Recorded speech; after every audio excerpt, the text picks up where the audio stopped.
This is your call to action. Get prepared, America.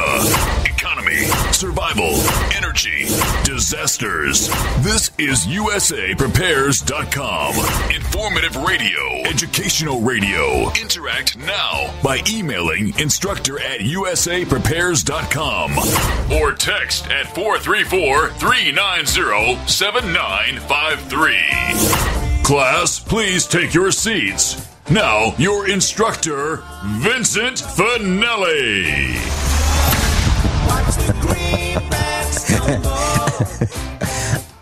It's always a fun class on Thursday. Everyone all set? Cocked? Locked? Blissed? Here we go. Your dial set correctly to USAPrepares.com. And we're broadcasting live 2 hours a day on Genesis Communications Network from high atop the Missouri Ozark Mountains, Studio A. So link to your instructors at USAPrepares.com. So if you'd like to revisit or share one of these broadcasts with friends and family, just go to USAPrepares.com, click on Listen to Vincent GCN. There are 3 ways to listen, and that will take you to the podcast and the 24/7 streaming audio. Converging threats are confronted daily by your instructors. I'm Vincent Finelli. Alex is producing the broadcast, the worldwide broadcast in Minnesota. And with us today, as he is every Thursday, Dr. Richard Allen Miller. You might know him if you've watched The X-Files, the TV series, as the real Fox Mulder. He's a lead physicist for the U.S. Navy at the Pentagon. Dr. Miller's a scientist. He's an author. He's written many books, including ESP induction through forms of self-hypnosis. Welcome, Rick. Good morning. It's nice to be here. I know. I should mention that I'm starting to get fan mail or really, really nice connection with some of your audiences. This Grace Thorne just sent me Abraham Lincoln Vampire Hunter and wanted me to talk about vampires today. Well, is that something you'd like to do? No, we don't need to do that, but it's a topic everybody's interested in. I didn't see the movie. I do now have the book that she sent me, and I'm going to go ahead and read it. It got a really a good rating in New York bestseller, and so I'm going to check it all out with Seth Grahame-Smith. He wrote another one called Pride and Prejudice and Zombies. Entertainment. Got to have some fun. Yeah, hey, Rick, you were talking about fan mail, and I have been getting a lot of fan mail over the last several weeks. I made the announcement that I'm not sure if I want to continue broadcasting the afternoon broadcast on KWTO.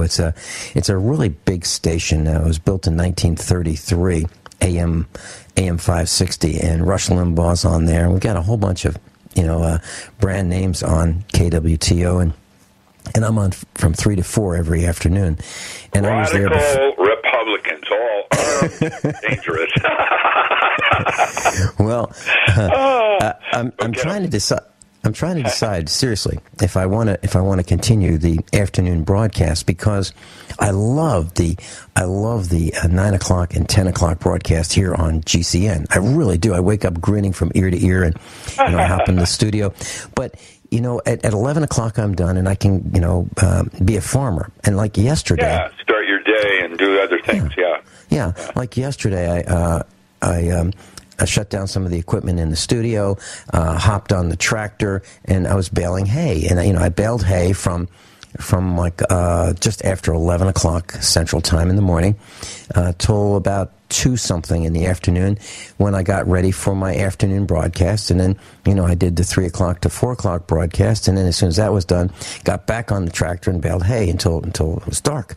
But that's the kind of stuff that I need to do. I need to be a farmer, because that's I don't get paid for being on the air, and So in order to generate some kind of income, I have to do something. That's farming. So I'm trying to decide if I want to do this afternoon broadcast.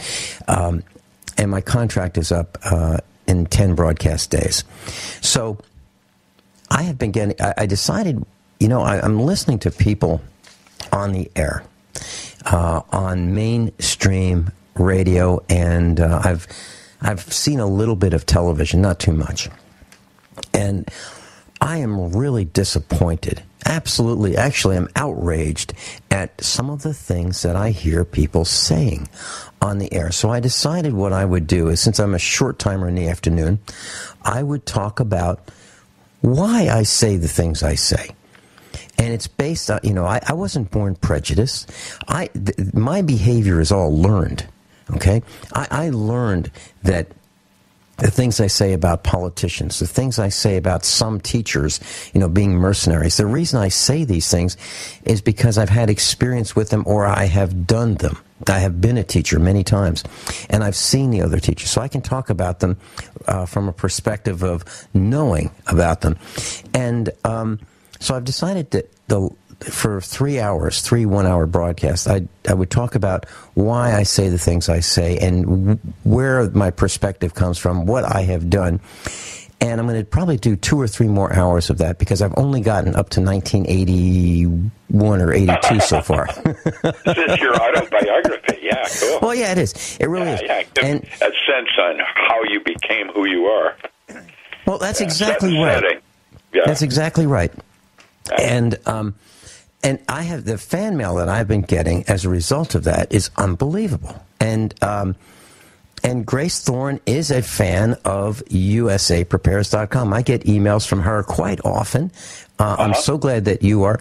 And I asked, Norm Shealy was on with me yesterday, and I asked him if he would tell who he is. Because, Rick, seriously, I get calls from people saying, Mr. Finelli, we can put you on the air. You can be a broadcaster. Now, for $1,500, that's a setup fee, and for $495 an hour, we can get you on an internet radio station, and you can have your own program. I'm thinking, why is this guy calling me? And this happens, and people call me and tell me I can be a broadcaster. And they have, now, first of all, they have no idea who I am, right? Because they wouldn't be calling me trying to sell me something that I already have, okay? Actually, I have, I'm not an internet broadcaster. I mean, we're on AM, FM, satellite. Well, no, and you're a really very good interviewer, actually. So, you should be paid for what you're doing, not the other way around. You have sponsors, that kind of thing, that follow you, like the Freeze Dry guy. By the way, he's coming up to see Robert Platt. Is he really? Yeah, he's going to come visit me in July. Yeah, when Robert Platt is going to be playing a concert at the Brit. Wow. I got his front row. I'm working backstage, so I'm going to get to meet him, and I'm going to hopefully introduce everybody. Well, won't that be fun? Yeah, Freeze Dry guys are really... I really appreciated meeting him when I spent last time with you at your home. He's a very nice person. Actually, we're very similar in a lot of our belief systems and things. I identified with him. I liked him. Well, it was really neat when you guys were in the studio. You were at... that one time, yeah, that was... Class, we were on the air. The Freeze Dry guy was here. He stays at the farm, and Rick stays at the farm. We have the expos, and so Rick and the Freeze Dry guy are on with me in our studio in the afternoon. Doing a tag team. Doing a tag team. We had microphones, and so during the break, these guys go off into their own world. They're chatting about all kinds of military stuff, and like we're going back on the air, and these guys, hey guys. We're going back on the air in like 1 second. But you guys have a great friendship, and it was delightful to see the camaraderie and the things that you could share. Our values are similar, and I respect what he's doing. He's a hard worker. Well, as a matter of fact, this afternoon I'm leaving for St. Charles, Missouri. Right after the afternoon broadcast, I'm hopping in the truck, and I'm going to St. Charles, Missouri. And it goes something like this: a freeze-dry guy called me, several weeks ago, and he said, "You know about the Constitutional Sheriffs and Peace Officers Association gathering annual conference in St. Charles?"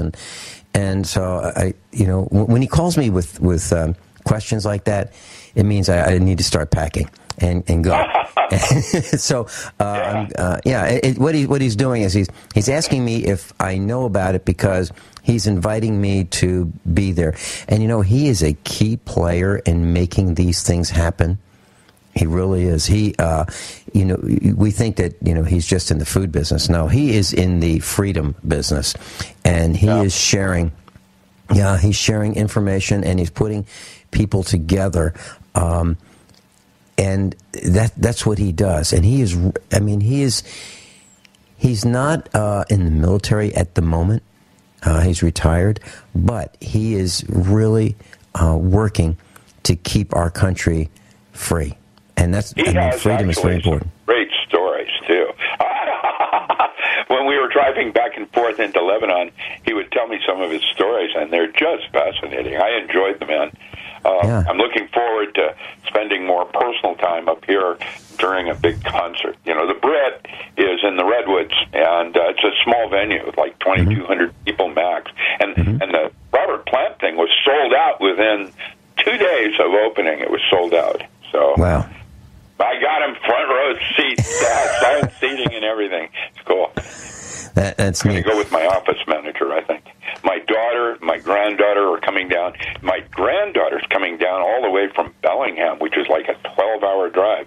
Robert Plant, Grandpa, Robert Plant. Yeah, I know. It's kind of cool.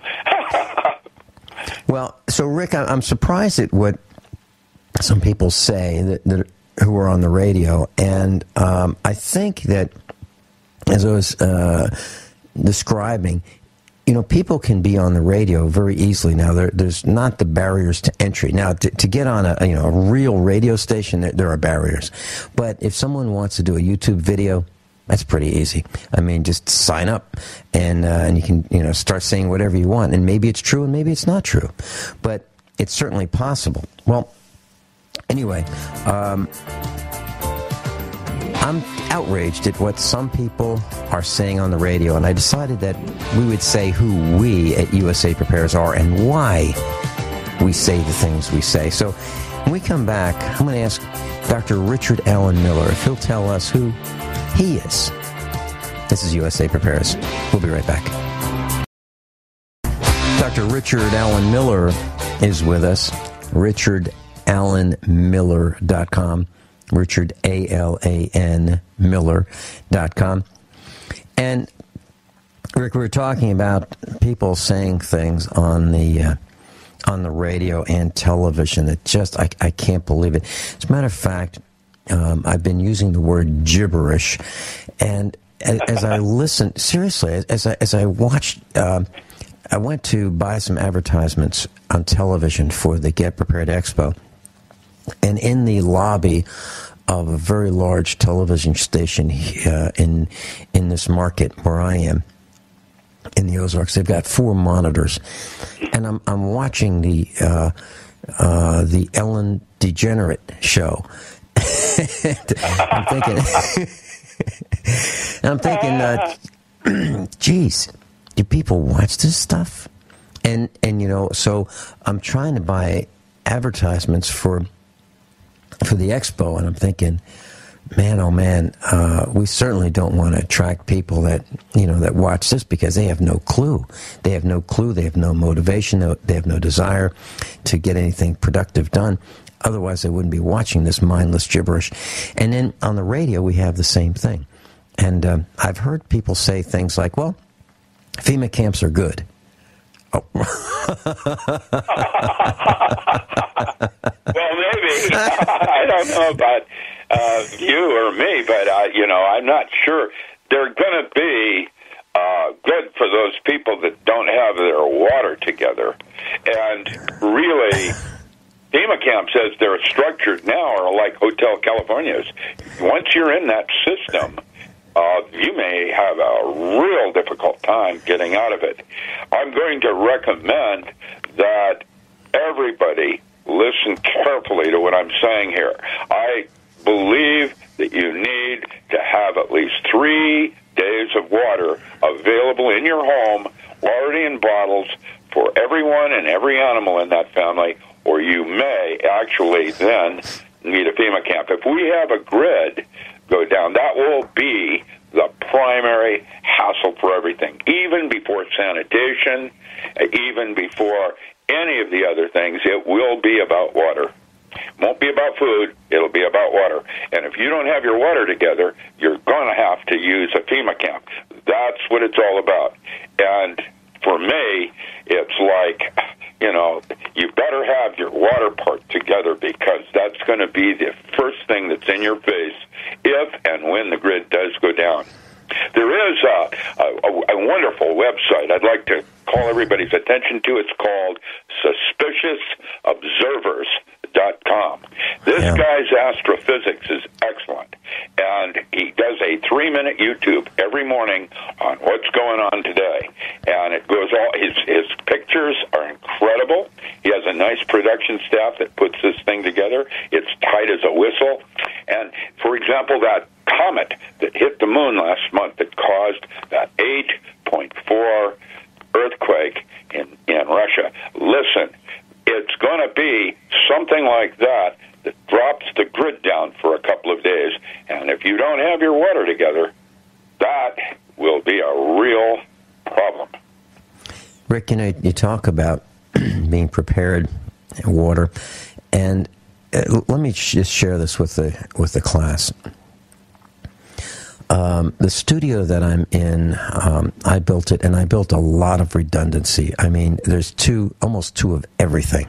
There are 8 computers. There's 2 headphone amplifiers.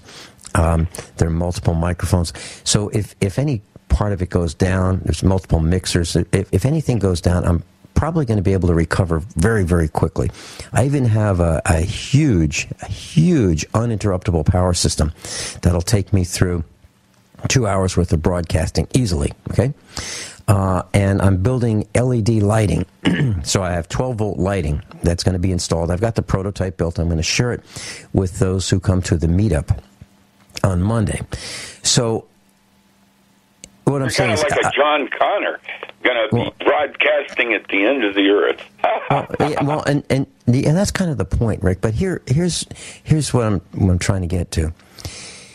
Even though I have all of this, I'm still only good for a couple hours when the grid's down. Until I get the wind turbine working, and until I get the solar power hooked up. I have it all, but it's not hooked up yet. But until then, we're only good for 2 hours. Now, if we are more prepared than most, what's it going to be like trying to get media? What's it going to be like? I'm Vincent Finelli, Dr. Ricahrd Allen Miller. We'll be right back. I'd like to thank KYAH in Utah for making USAPrepares.com part of their family. And WBCR in Tennessee for making USAPrepares.com part of their family. Thank you so much. We are delighted to be with you. Absolutely delighted. Dr. Ricahrd Allen Miller's with us. And we were talking about the grid down situation. And, Rick, what I was saying is, even though we here at USAPrepares.com can get through a couple hours of broadcasting without any problems, we can't go for weeks without wind power or solar power, which is yet to be hooked up. I mean, I have all the equipment. I just have to hook it up. And the point is, the central office, I have toured the central office in our small town. I've been on the inside of it. I see their diesel generator on the outside. I know that they run on batteries. All their equipment is battery backup and battery powered, and battery backup devices are all there. So it's good to go. But should the grid go down, they are not going to be able to communicate with their customers forever. They might have a week at the most. So that means that if we're considering the sources of news, the internet, I use the internet 24 hours a day on the farm, and we use the internet in order to communicate to Genesis Communications Network and KWTO, and we get our information from the internet, and sometimes you and I communicate on the internet. Well, if that fails because the power grid is down, we are going to be clueless. The entire country won't know what's going on, right? There's going to be chaos, for sure. Look at what happened with Hurricane Sandy and how that whole thing played out, including right now, just even today. There are places in New Jersey that still do not have power. Well, you're right. They don't have power. There are places in New Jersey that we will rebuild, and we're going to rebuild better, stronger, faster, smarter. And nothing has happened in a lot of locations on the shore. There's no question about it. The insurance companies are dragging their feet. I know that for a fact. And so we think that we are building great structures. As a matter of fact, Rick, bridges have collapsed. Have you seen that? Yeah, I did. Recently. There's some, what do they call that? Conspiracy parts on how those bridges went down with the black truck and the white truck. There's all kinds of questions coming up on how that happened in Washington. I grew up in Washington. I've never seen a bridge collapse like that from a truck hitting one of the girders. That's crazy. Well, they're designed to withstand that impact. Well, yeah, and even when they're old and crumbly, they don't drop like that. So what's going on? I don't believe that, you talked about the credibility of radio and so on and TV. I have to tell you that pretty much I don't watch it anymore because it's all biased and slanted and false flagged. It's not real. The backstories, the inside stories, who knows what's really going on now with the media and why? Because I remember a time when, it was the Washington Post trying to do the scoop on Richard Nixon and the Watergate things, and today people don't care. There's lots of people that do care, but it's disinformation, and it's just as bad, and that's what they're doing. They put spin on it to take you away from the focus of what the real issues are. And it's difficult to even figure it out through the mire. Fox and some of the other networks are highly suspect. Mm-hmm. Well, Rick, I can tell you that interesting thing happened yesterday. Mrs. Finelli was on one tractor. I was bailing on another tractor. And, I can't imagine Sandy. She was on a tractor. Cool. Rick, she has her own tractor. She has an international... It's in her tractors. I love it. I got it. Yeah, well, mine are green. She has a red tractor. And red tractor. she has an international 385. It's a 40 horsepower. It's about a 4,000-pound tractor. Yeah, and she was out doing some raking. She was raking the hay into windrows so I could bale it, and a tire popped, and so it was really simple.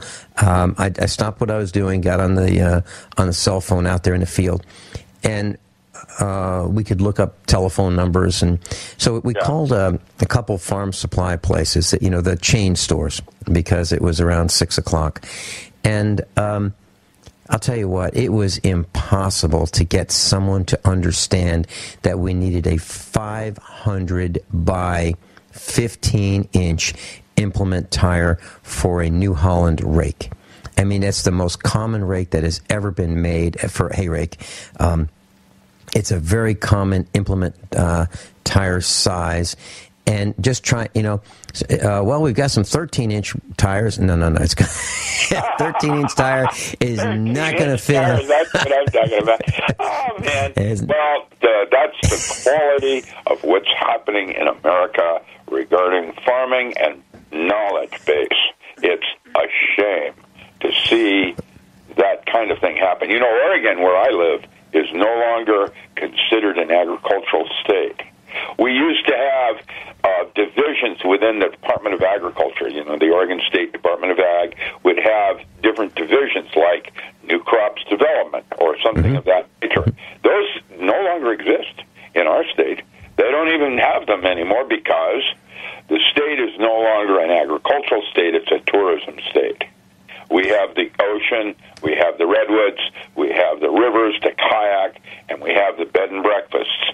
And there's no emphasis at all on commodities or actual, storable or non-storable commodities. The Department of Agriculture tries to do export seminars and things of that nature, but it's just become, I don't know, like... it's fake movement. It's not real. And I'm understanding that California is starting to go that way. Arizona. These are the big producers. And they're all just kind of giving up. And the knowledge base, where you could call someone like a tractor repair or something, and he's not at home, knowledge base-wise. Yeah, well, Rick, that's exactly what happened. Now, I'm asking for a tire, okay? A tire is a really common thing in a tractor supply type of a store, okay? And there are several of these chains. So I call them, and I'm getting these minimum wage people, and they have to pass me on to the next minimum wage person. The guy who's been there like the longest. He's been there like 3 weeks. And so, how is it?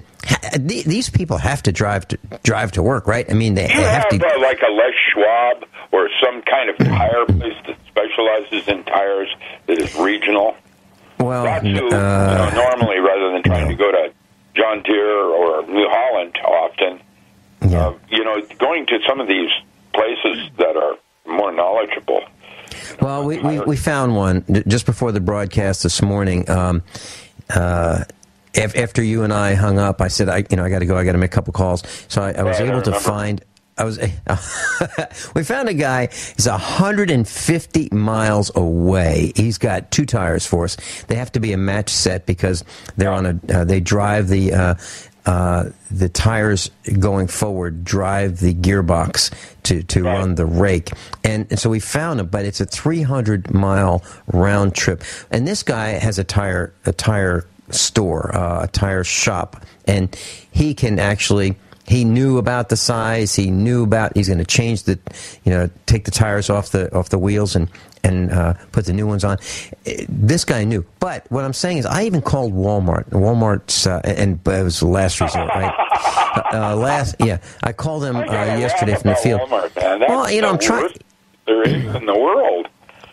Well, same thing happened. I thought, okay, I could probably get by. I'm in a jam. I've got thousands of dollars worth of hay that if it rains on it, and it was scheduled to rain, I was toast. I was going to lose. What I was looking at last night was the weather report said it was going to rain and the hay was going to be ruined, and we had down, maybe 100,000 pounds of hay that was going to be destroyed by the rain. Right. So I was kind of desperate, so I called Walmart to see if I could find a 15-inch car tire that I could use to put on, just to get through this problem. And I was trying to explain to the guy. Now, this guy is in the tire and battery department, right?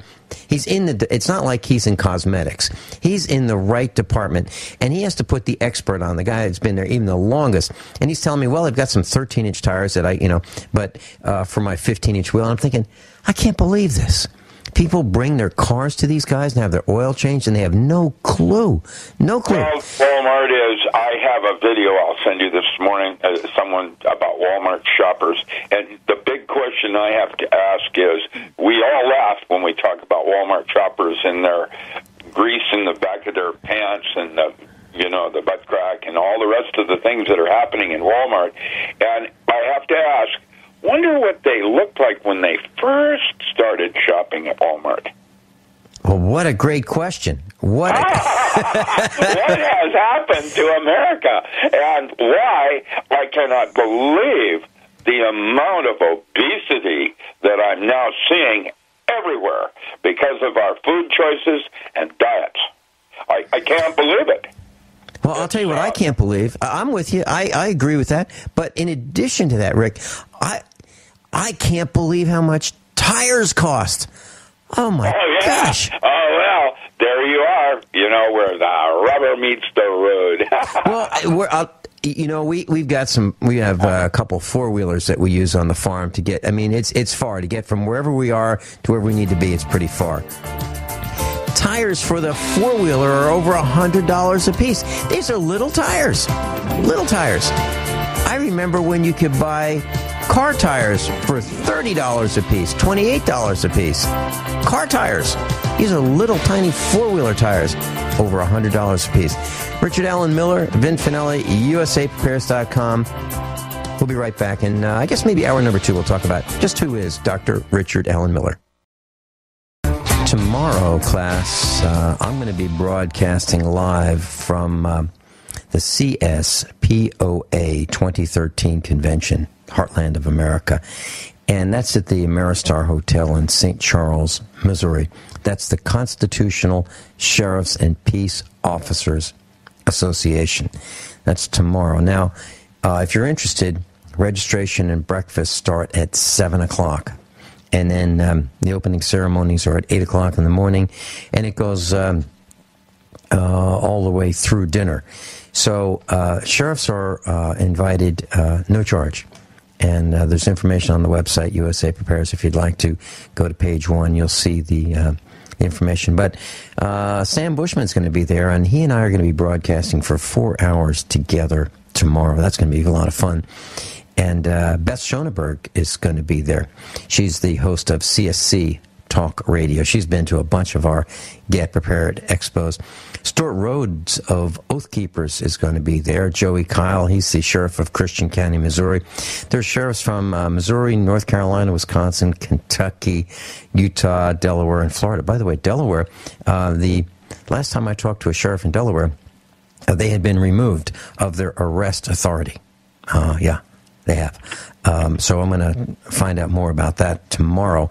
And we're going to be broadcasting live for 4 hours. The 1 hour on Sam Bushman's program, then 2 hours on Genesis Communications Network, our standard hours, 9 o'clock and 10 o'clock Central. And then the 3 o'clock broadcast on KWTO. And you can listen live to all of them. You go to usaprepares.com and you can listen to KWTO and GCN Live. And Dr. Richard Allen Miller's with us, and if you'd like to go to his website, it's richardallenmiller.com, Richard, A-L-A-N, Miller.com. Rick, we're talking about water and storing water. It's absolutely critical because, you can how many times a day do we get thirsty? A bunch, right? Whenever you're thirsty, that suggests that you're at least 5% dehydrated. And at 10%, you're in mortal danger. And so when you're thirsty, that's the halfway point of your body collapsing. Yeah, and when you're, if you're dehydrated, you can't think, and that makes the problem even worse, trying to figure out what to do. So I was thinking about this. Dehydration is one of the first things that happens when the grid goes down. In terms of Katrina and other things like that, that was the first thing that happened, even before depression. It was dehydration. Mm-hmm. I don't know if you saw it, Rick, when you were here, but we had these 330-gallon water totes. They're like 4 feet by 4 feet by 4 feet, so they're roughly a cube. And they're these white plastic, very, very heavy plastic, food-grade containers that were used for cookie ingredients and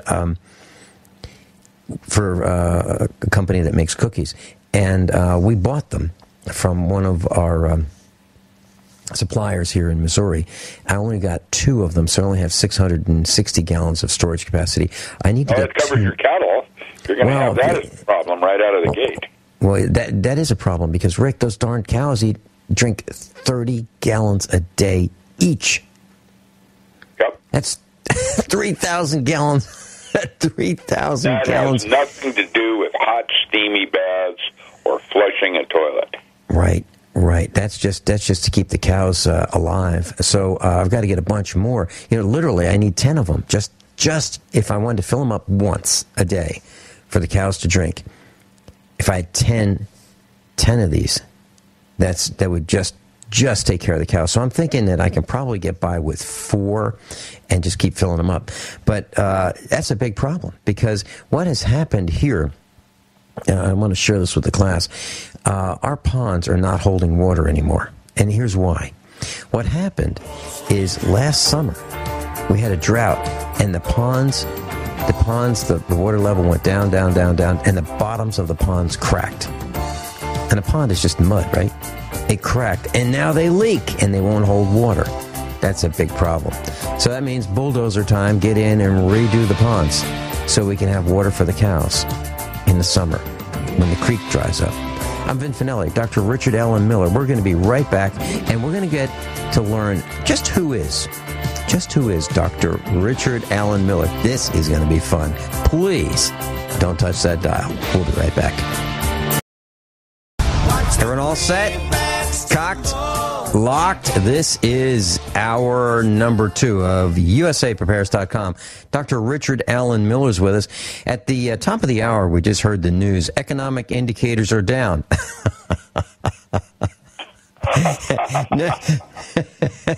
No kidding.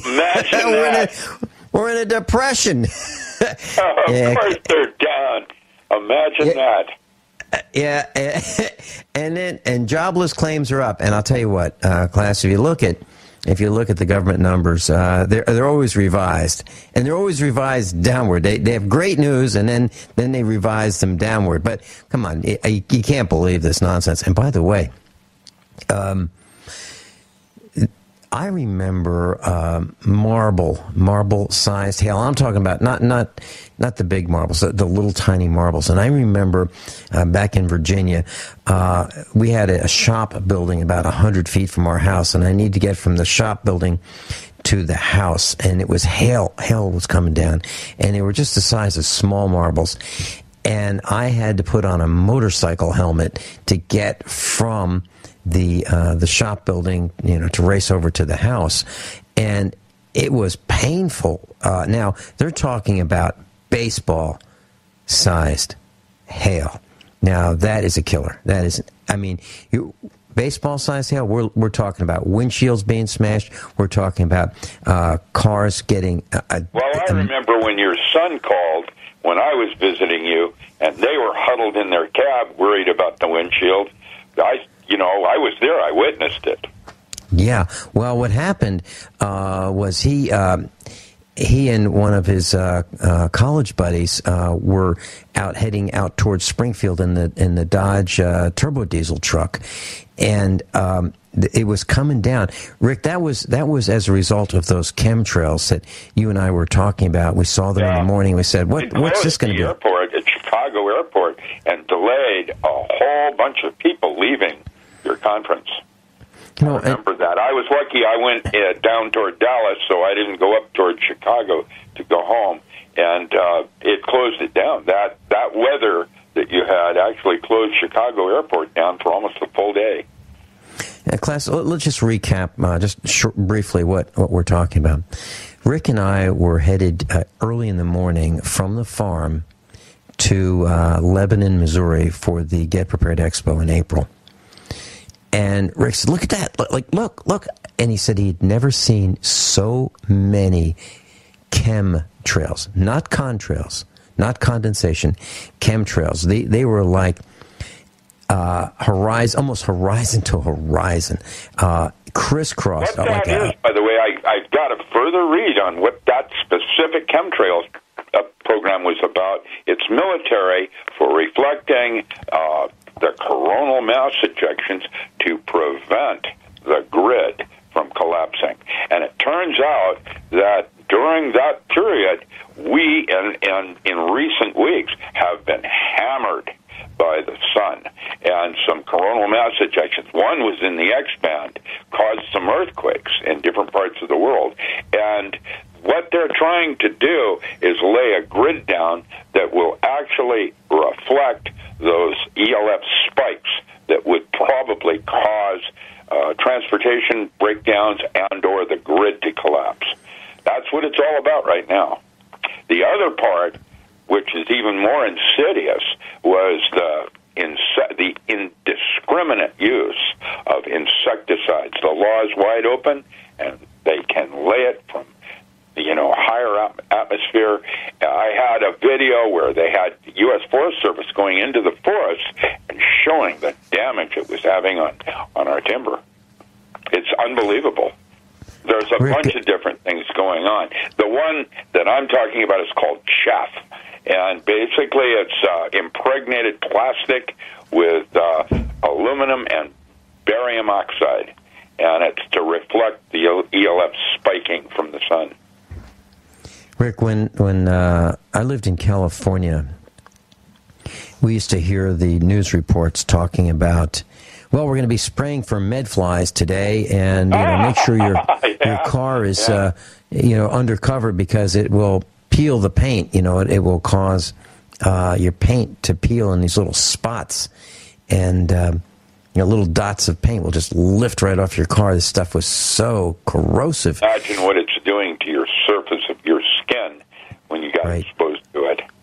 Right, and they would spray day after day after day for med flies, whatever, Mediterranean fruit flies, because they said it was damaging the citrus crops in California. But they would spray Silicon Valley, California, when I was there, day after day after day. And I wonder, we would never go outside, when that was happening. But so what happened to that insecticide? It landed on the roads, the roofs. It got into the groundwater supply. Your garden. Yeah, I wonder what the long-term effects of that are. Well, there's a movement, there's a belief system that some of this GMO getting into our foods and our gene pool is about creating a different race of human beings.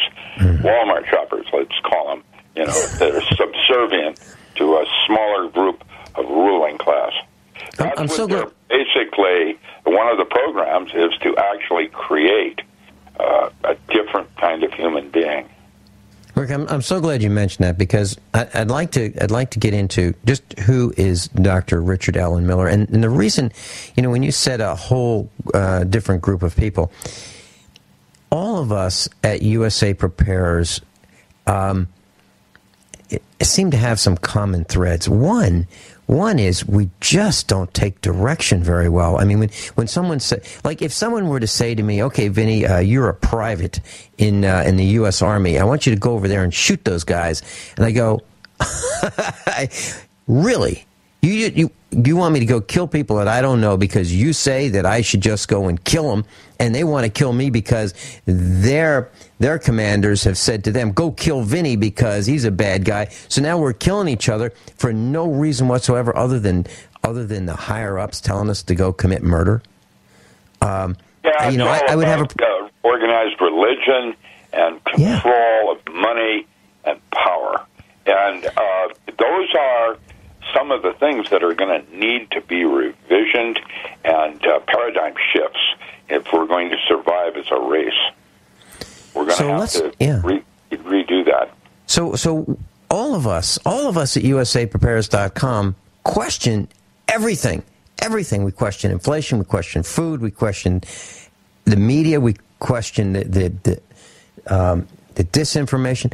So, Rick, who is Dr. Ricahrd Allen Miller? Would you be willing to share that with us? Well, I don't know how to respond. I'm a physicist first that has a broader background of education, which makes me a philosopher, and so I look at larger pictures and how they translate down into basics. Our basic humans now, we worry about how to make our daily rent and bread. And we lose sight of the larger picture, like our Second Amendment and the right to bear arms. And those kinds of things that are important to prevent encroachment of our rights. And the problem is, man doesn't actually really have rights. He has responsibilities, like with freedom and things like that. It isn't they're going to just give it to you. You're going to have to earn it, and you're going to have to fight for it. And once you've got it, you're going to have to continue to fight to keep what you've got and not allow encroachment. And they'll do that with taxes. They'll do that in a variety of different forms. I have a new article out on the new directions of mind control, and they are assaulting us on all levels of our awareness. And I'm, just looking at pictures out of Redbook or, a woman's magazine where blonde is better than a redhead and thinner is better than heavier. And, these kinds of things have an effect on our belief systems and assumed truths. Mm-hmm. And I can't imagine anybody having any kind of self-esteem when you look at models in a magazine and try to compare yourself to them. It's in our food choices. This is part of what they're about, eating more. We'll supersize it. You want some more for a little less? Money. And I was reading today just this thing of why do white bleached coffee filters are less than natural. Yeah, they are. I know. Why? Those are kinds of questions that make me wonder what's really going on and why. And it doesn't make any sense that something that is more natural is worse for us. There is a book called Cradle to Cradle, where the book itself is a process where the book increases in value. It doesn't deteriorate or biodegrade. You can put it in water, and it won't wrinkle. It's not made with paper. It's made with something else. Why are we not recycling our waste? It all started with DuPont and plastic and the idea of over-packaging things to the point where the actual packaging is probably worth more in terms of spending money than what's inside the box. And the automobiles are the same way. I remember a time when automobiles were made to last forever. The DeLorean, the concept of making it out of the best possible material so it didn't wear out. Whereas Mopar and Detroit is oriented toward things. You can actually physically time your battery in the automobile and when it's going to wear out. They actually can set a date on it because it's been designed to deteriorate at a certain rate for marketing. Hey, Rick, Rick, that's a really interesting point. Planned obsolescence. I've got one comment I'd like to make about Sears and the Diehard battery and what I was told when I worked there at 17 years old. And then let's talk about what a typical day as a physicist for the U.S. Navy was like with Richard Alan Miller. Richard A.L.A.N. Miller. We'll be right back. We're number one. The USA is number one. We have 1 out of 4.5 people on Medicare. 72 million people on Medicare. We are number one. I can't believe it.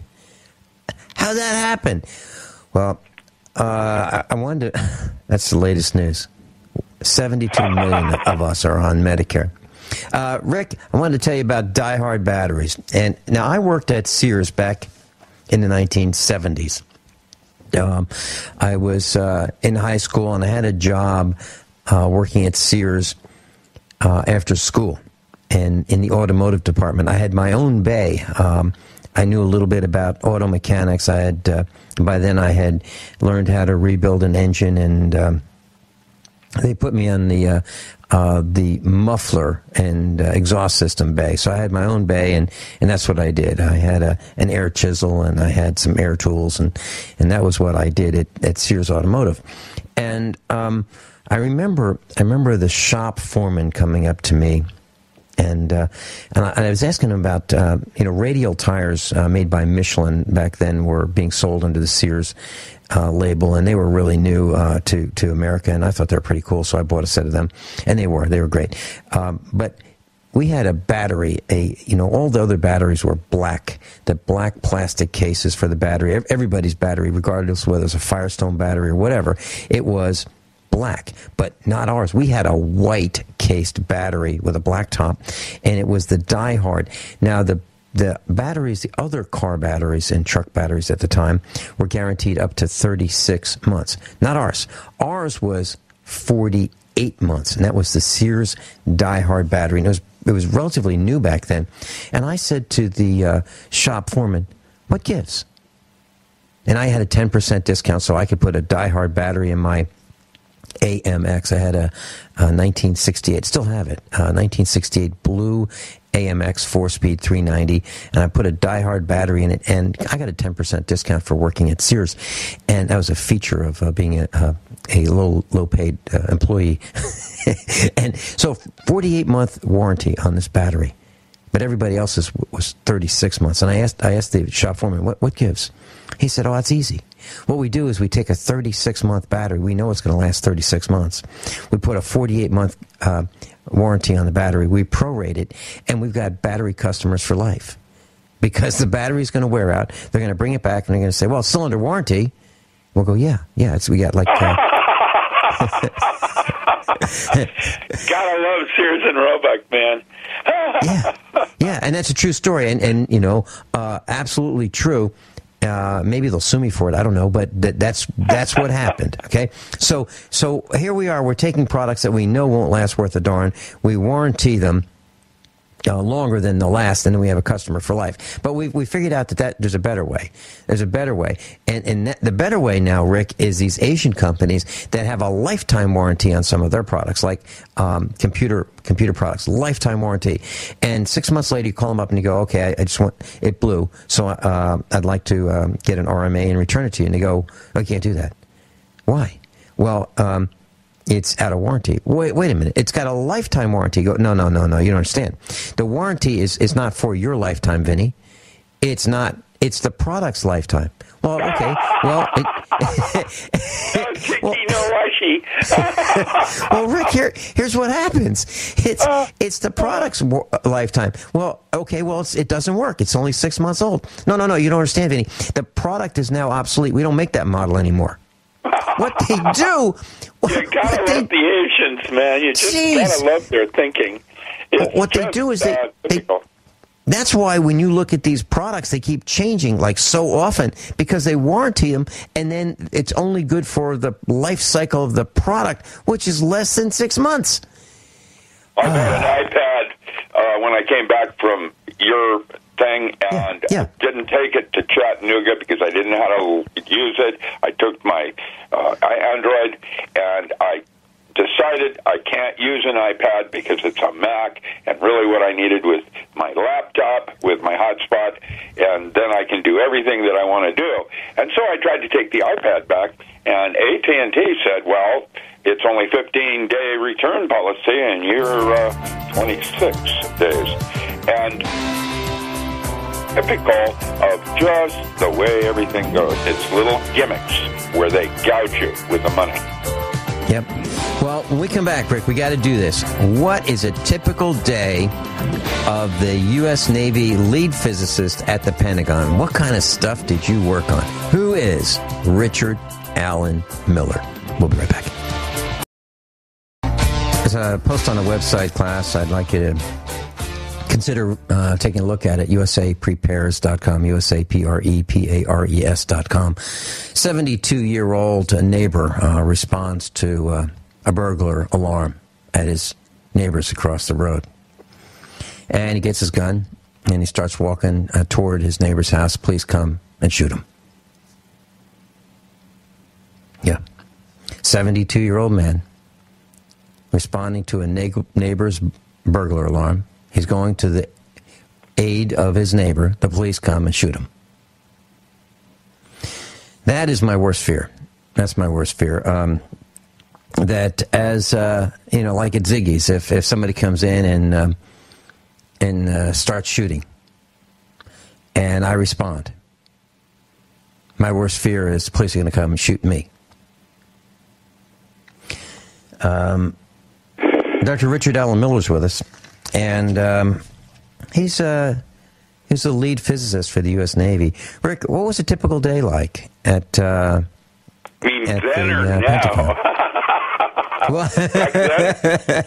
Yeah, well, how about then? What was it like? In some ways, I miss my toys. I miss having laboratories and Bridgeport mills and tools, so I can make what I want to do.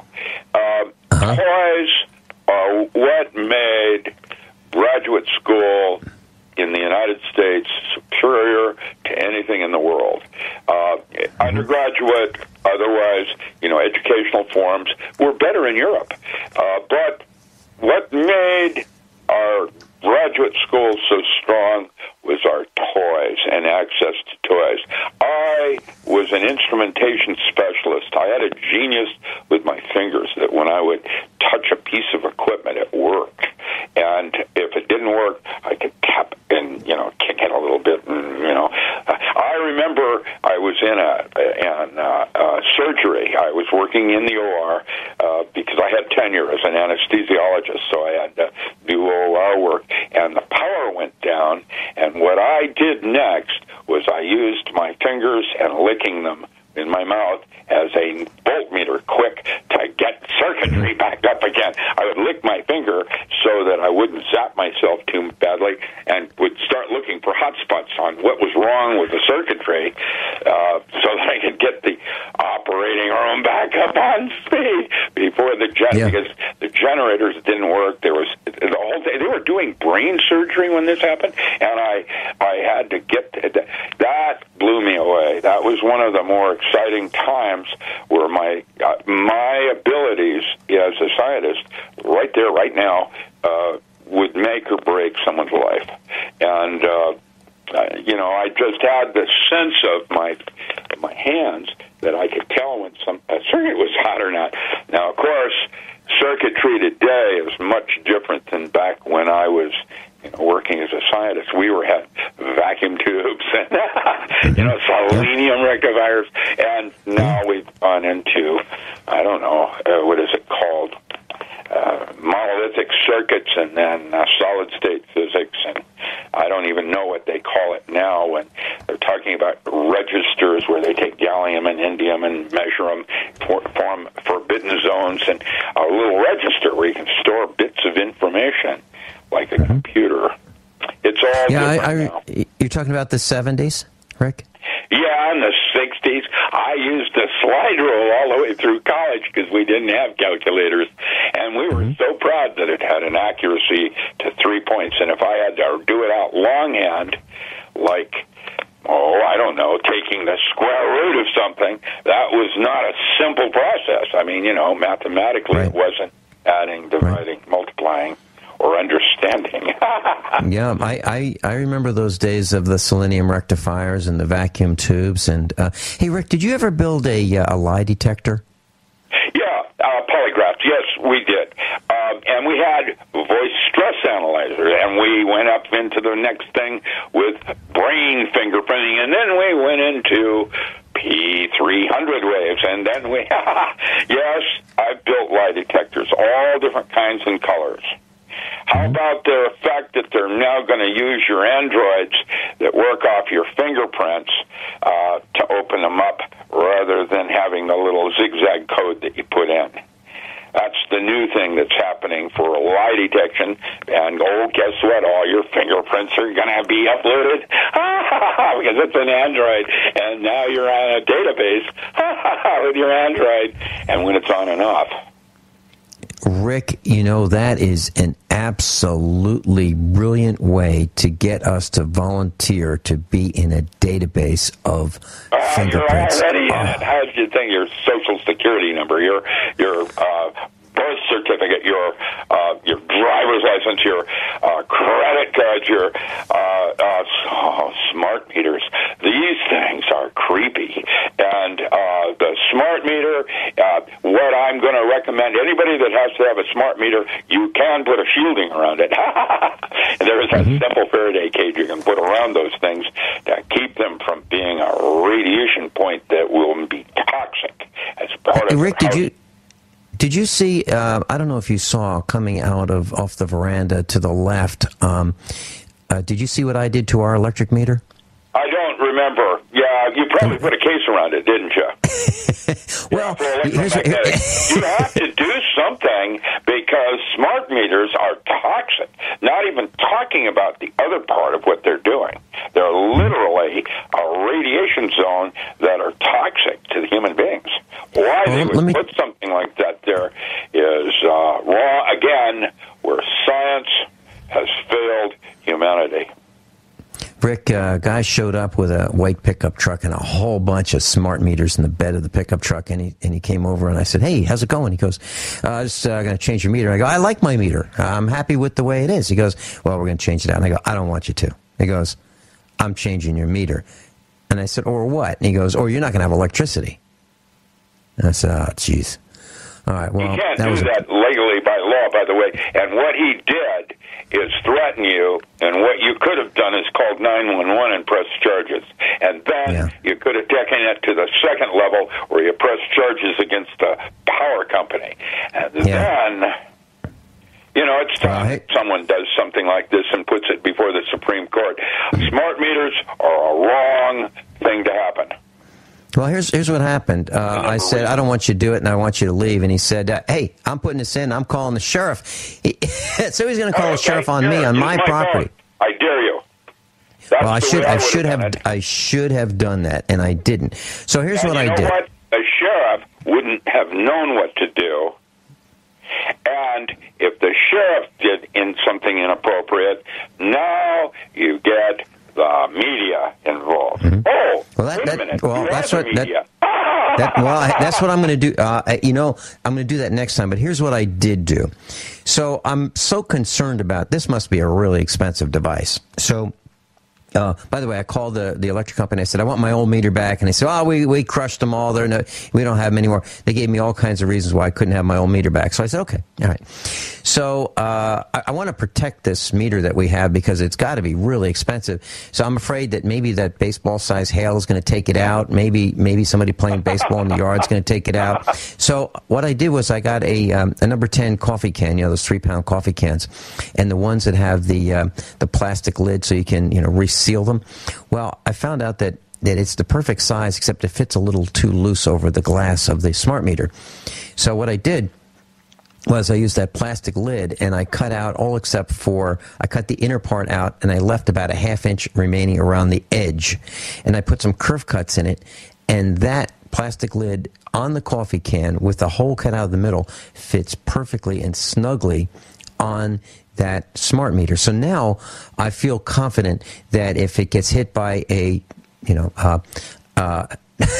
hail or a baseball, an axe, that it won't break. Right, gotcha. Right.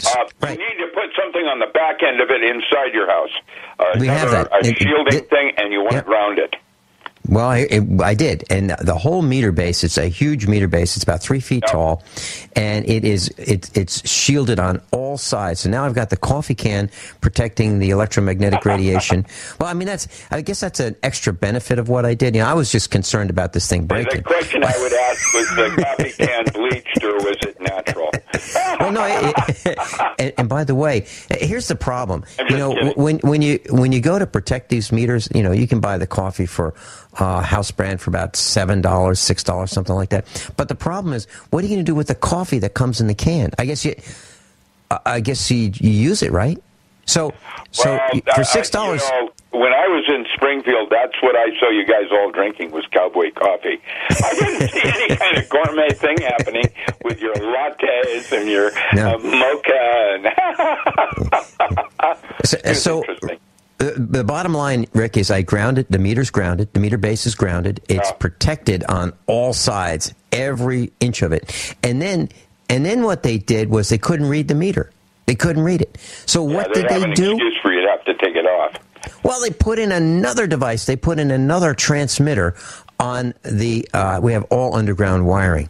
So hundreds of feet away, they put in another transmitter so they could have the meter transmit to this transmitter through the cable, and then that transmitter transmit to the cell tower. Well, I was worried about that transmitter just as much. You should, actually. So I protected. There is dosimetry, and why they're not informing the public of that is like putting in uranium on your wall, and there it is, and it's radiating.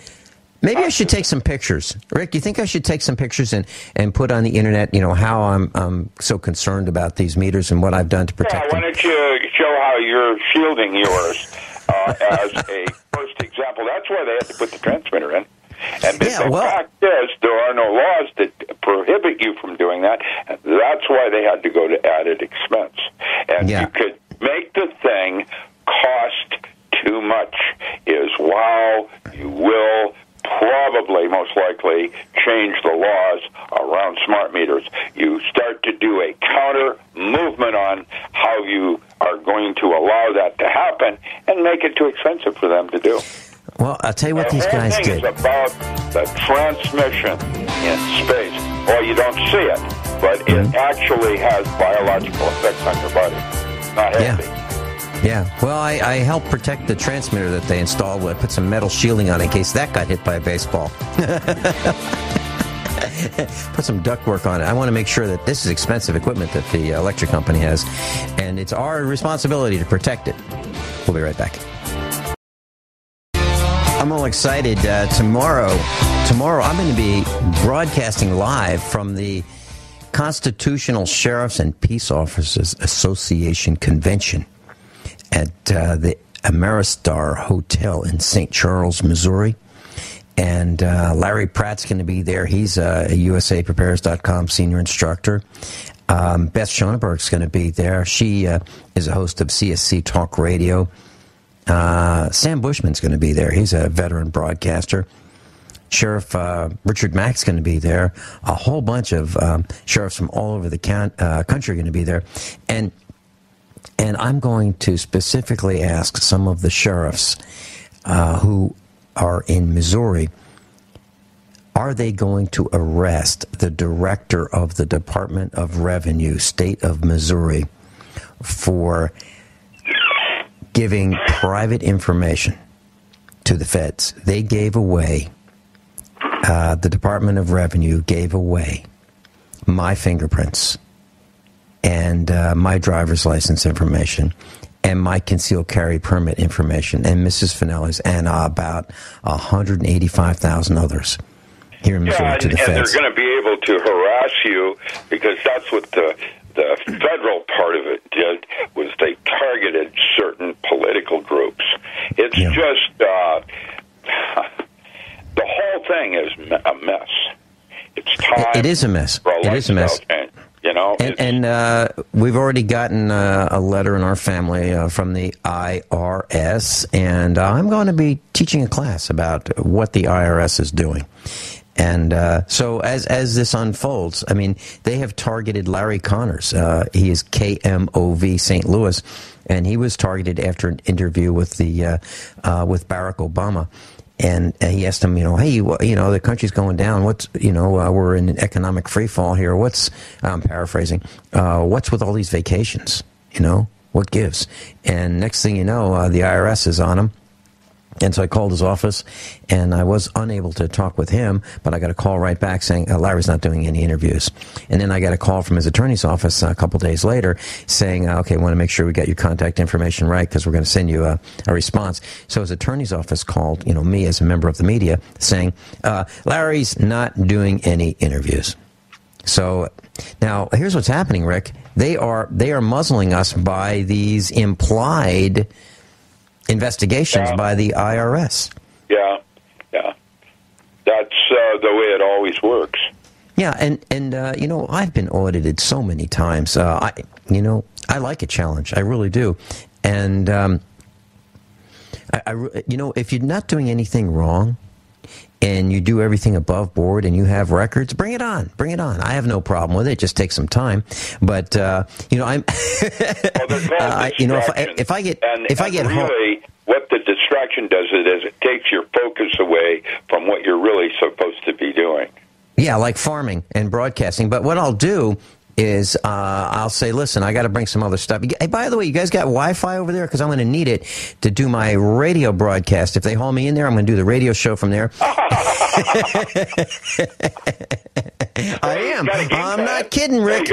I'm not kidding. I'm going to bring a couple microphones and Lee Rickenhauser. Let the arresting officer know what your intent is. Well, I just, it's educational. I mean, All right. By the way, do you know that if you can't figure out how to fill out your tax forms, you can call the IRS and they'll assign somebody, and that person will help you. But if you call the IRS and you say, listen, I just got a question, line 46 here, page 21, I'm not sure what I'm supposed to do here. They can give you an answer, but they're not responsible for the accuracy of the answer that the IRS gives. Can you imagine that? Can you imagine an employee of... It opens and closes certain doors that they want open and closed. That's what it's about. It's positioning and profiling. I'll tell you... Those are the terms used by the military. Positioning, profiling. Dr. Ricahrd Alan Miller, you can go to his website, richardalanmiller.com, A-L-A-N, Ricahrd, A-L-A-N, Miller, M-I-L-L-E-R.com. He's been to the expos, stays at the farm, good friend, close friend, personal friend of mine and the family. Rick, I'm looking forward to seeing you at the next expo, July 19, 20, 21. Right here in Lebanon, Missouri. Boy, that's going to be wild. Absolutely wild.